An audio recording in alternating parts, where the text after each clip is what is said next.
Hoje eu vou contar a história para vocês de um personagem do presépio que teve assim uma importância muito grande nesse episódio, do nascimento de Jesus, que eu acredito que ninguém conhece. Eu não conhecia. Só quem leu esse livro vai saber desse personagem que eu vou falar para vocês aqui hoje. Eu aproveito para indicar a leitura desse livro, que é simplesmente maravilhoso. Se você tiver a oportunidade de comprar esse livro, lê, ele é muito lindo. Eu fiquei apaixonada, tanto é que eu já li ele umas 3 vezes, de tão lindo que é, tá? O livro é O Evangelho Secreto da Virgem Maria. Então depois eu vou deixar aqui na descrição o nome certinho, o nome do autor, para você então aí procurar na sua cidade ou na internet, está adquirindo esse livro muito lindo, que eu tenho certeza que vocês vão se apaixonar na leitura dele, tá bom? Então, esse livro, ele é baseado no Evangelho Apócrifo da Virgem Maria, encontrado por uma monja no final do século IV, durante uma viagem que empreendeu a Terra Santa. Este livro reconta a vida de Jesus Cristo sob o ponto de vista de sua mãe, já no final da sua vida. Tece suas recordações a João, o discípulo amado de Cristo, a quem ele encarregou de cuidar de Maria. Então, esse livro ele é assim, a Nossa Senhora conversando com João. Então, ela vai contando para ele todos os fatos que ela vivenciou já desde quando o anjo anuncia que ela seria a mãe do Salvador. Então, ali todo o desenrolar da história, que nós já conhecemos, mas com detalhes riquíssimos, assim, que nos move na nossa fé, que nos faz meditar muito, nessa mulher tão santa, mas assim, tão forte. Quando nós olhamos para Maria, muitas vezes temos a imagem daquela mulher frágil, delicada, mas de uma fortaleza sem igual.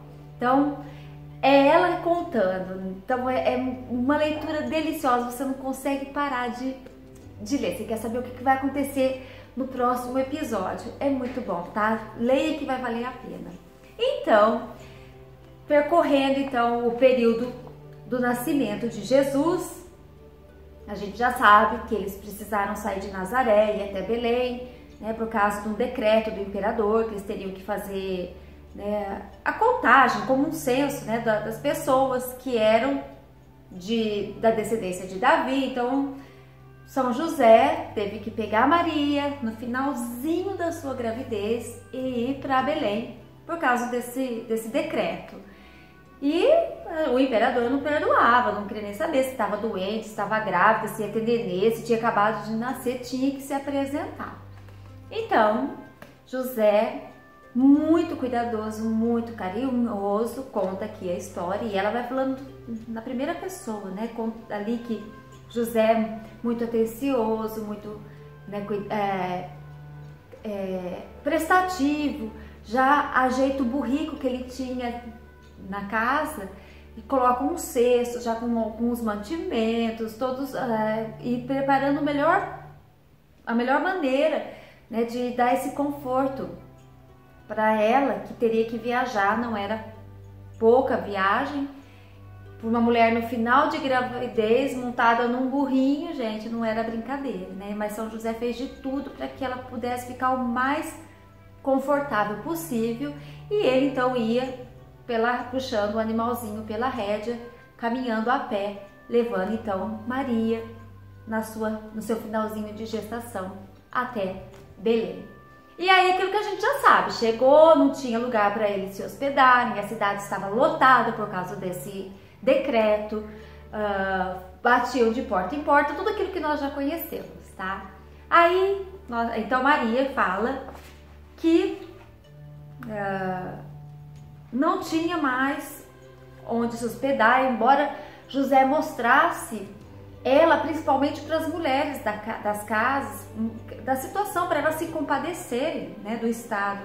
Mas não tinha mesmo o que fazer, não tinha mais lugar, então... Aí teve uma senhora que indicou as grutas, ó, né, no vale tem as grutas onde é guardados os gados, né, as ovelhas. Então, vão até essas grutas que vocês vão conseguir um lugarzinho pelo menos para uma noite, né, para no dia seguinte, então, buscar mais ajuda.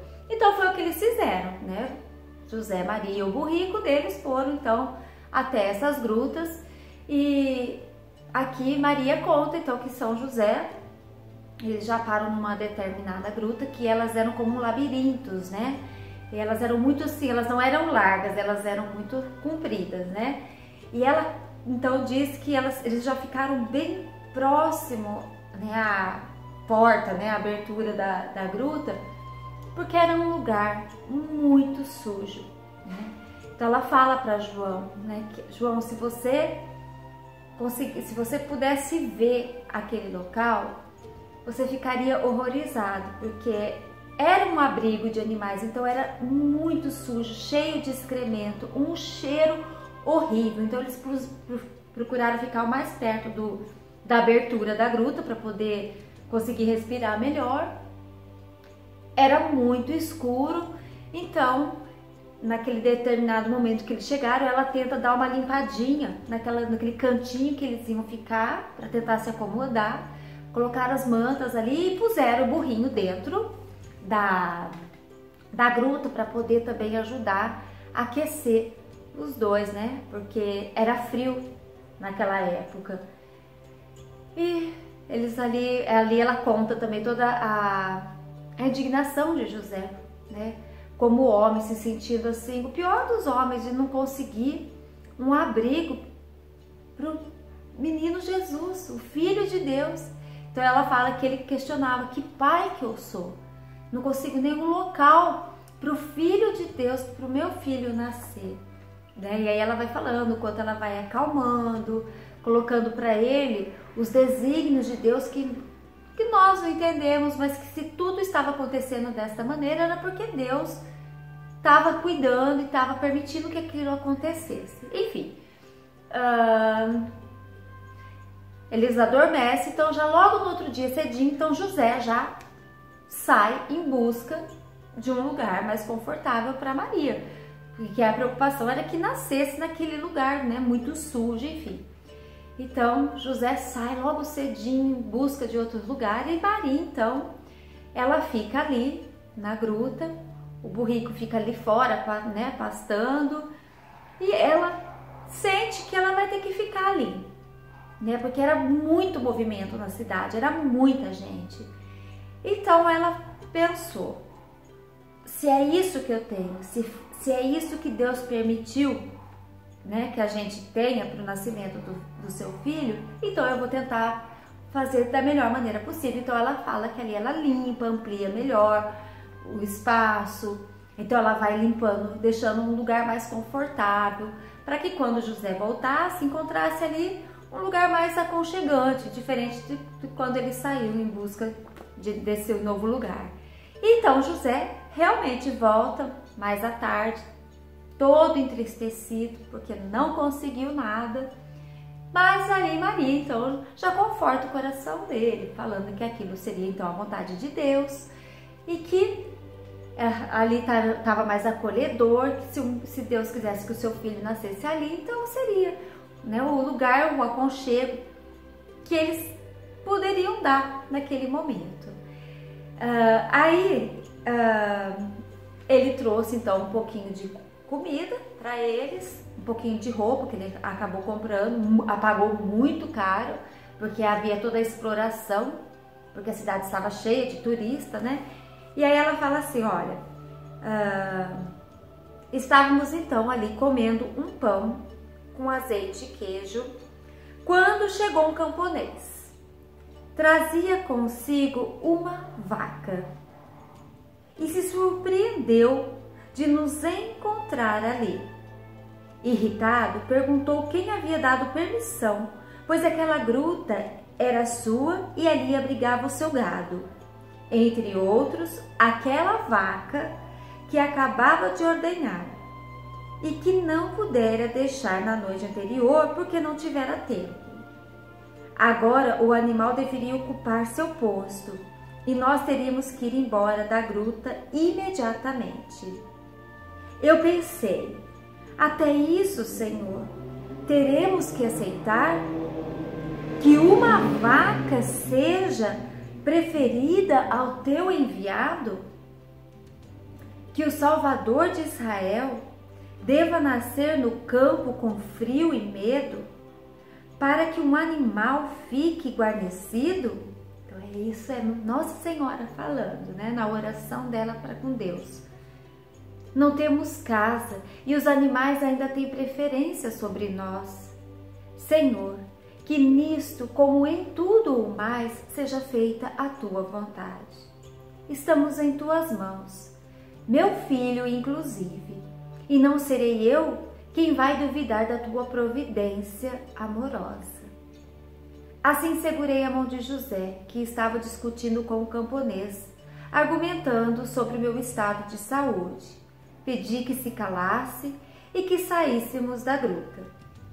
Fomos embora. Não pude evitar uma lágrima. Porém, foi só uma. Interiormente, perdoei aquele homem, para que não ficasse em mim um rastro de ira sequer, pois sentia que qualquer sentimento ruim faria dano ao meu filho. Mais dano do que o frio intenso em pleno inverno. Olha o amor de Nossa Senhora, o cuidado, a sabedoria, né? De não guardar mágoa, rancor, para que não afetasse ali o seu filho. Então a gente já vai vendo ali como Deus vai trabalhando, né? De imediato, saímos para onde se encontrava nosso burrico, pois durante o dia deixávamos para fora, né? Ali estava também a vaca. Olhou-nos com os olhos assombrados e tontos que possuem estes animais e continuou comendo a erva escassa que havia no solo.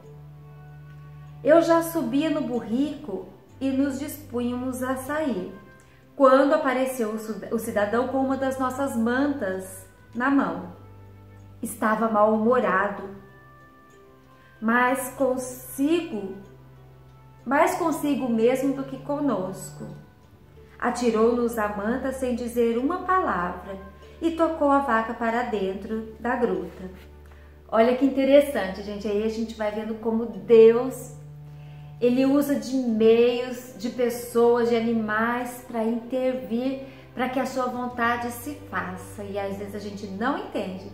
Como aí, olha só a situação de Nossa Senhora e São José, né?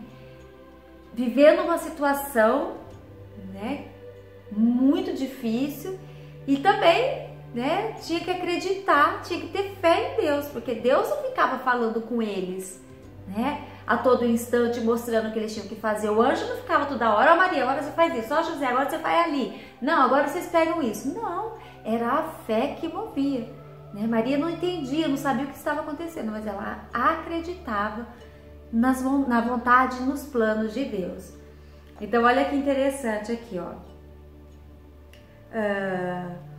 Então o camponês, ele toca a vaca para dentro da gruta, mas ela não se move. O camponês deu a volta surpresa e começou a ralhar. Que se passa contigo? Dizia. Tu és o animal mais manso da aldeia. Venha, move-te ou eu te faço mover a pauladas. A vaca, impassível, separou um pouco mais as patas e resistiu às tentativas do homem. Este agarrou uma estaca e começou a golpeá-la ferozmente, descarregando no animal toda a ira que sentia contra si mesmo por sua má ação. O animal permaneceu quieto, com a cabeça baixa, aguentava os golpes. De vez em quando nos olhava e continuava suportando a tremenda surra. O único ruído que se ouvia era do nosso burrico, que de repente começou a ficar agitado, obrigando-me a deitar para não cair do seu dorso. Assim foi até que aquele homem cansou. Olhou para José e para mim, que continuávamos consternados ante a explosão de cólera, e não nos atrevimos a intervir para que não descarregasse sobre nós a sua ira. Finalmente, suando muito, parou de golpear o animal, que sangrava em vários locais do corpo, e se voltou para nós. Aí tendes a gruta, disse, e também a vaca. Sabe Deus por que não quer entrar. Quem sabe ela tem mais coração do que eu, que estive a ponto de obrigar uma mulher a dar à luz na rua. Ficai em paz, dizia com voz entrecortada pelo cansaço. E podeis me dar qualquer coisa pelo aluguel da gruta e do animal. Aproveitai. E se foi. Quis agradecer-lhe, mas José me impediu. O ambiente não era propício, e sim o silêncio. Mais tarde tivemos a ocasião de nos tornar-nos amigos e compreender a amargura do seu espírito. José me fez descer suavemente do burrico e me ajudou a entrar na gruta, cuidando para que não caísse. Sorrindo, disse: lembra da burra de Balaã?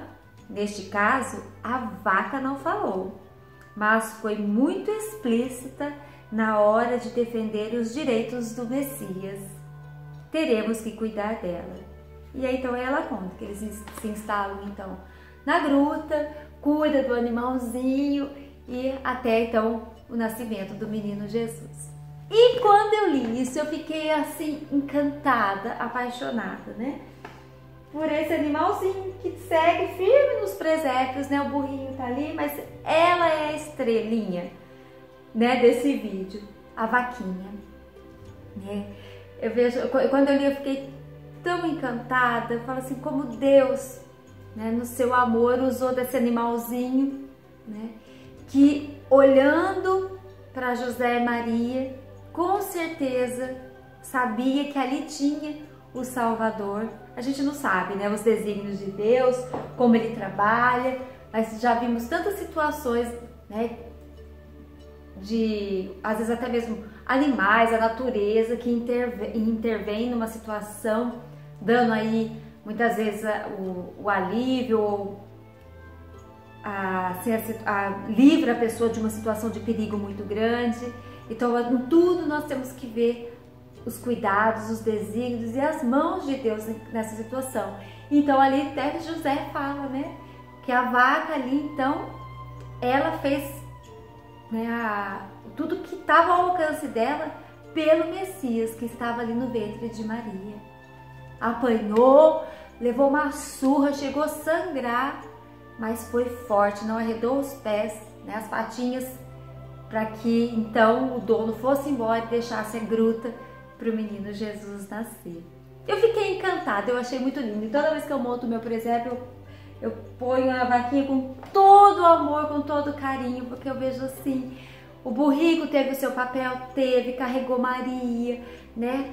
Aqueceu na noite fria, e depois a vaquinha também, que graças a ela, vamos dizer assim, né, por essa história contada por Nossa Senhora, deu ali então a casa para o menino Jesus poder vir a esse mundo. Também aí a gente sabe que eles ficaram ali juntinho, perto da manjedoura, então para poder aquecer também o menininho Jesus que chegaram, né, o nosso Salvador. Então, quis trazer para vocês essa história tão linda. Não sei se é verdade, se é apócrifo, então eles falam que não é um evangelho, né, inspirado por Deus. Às vezes eles falam que é até assim uma imaginação muito grande dos autores, enfim. Independente disso, aquilo que não atrapalha a nossa fé vem agregar mais assim alegria, essa união a Deus nesses pequenos detalhes de como Ele ama e cuida de nós de maneira que nós muitas e muitas vezes não entendemos, não enxergamos, mas as mãos de Deus estão sobre nós. Assim como esteve sobre José, Maria e o menino Jesus nessa noite, hoje para nós tão linda, né? Tão gloriosa, que é o nascimento de Jesus, mas que nesse percurso aí, desde a anunciação até o seu nascimento e depois do nascimento, já de tanto sofrimento, de tanta perseguição, né, de tanta prova, né, a Maria, a José na fé. Então esse livro, gente, leiam, vocês não vão se arrepender, e aí a gente vai vendo quantos detalhes Nossa Senhora vai trazendo daquilo que ela viveu com José, com Jesus, né, durante essa vida e que nós não encontramos na Bíblia, mas que só vem agregar, né, para a gente imaginar como que foi realmente a vida dessa Sagrada Família tão linda que nós devemos nos espelhar cada dia nela, tá bom? Então, espero que você tenha gostado. Se você gostou, deixa o seu like. Tá chegando? Não é inscrito? Inscreva-se aqui no canal, compartilhe esse vídeo. Até o nosso próximo vídeo, se Deus quiser.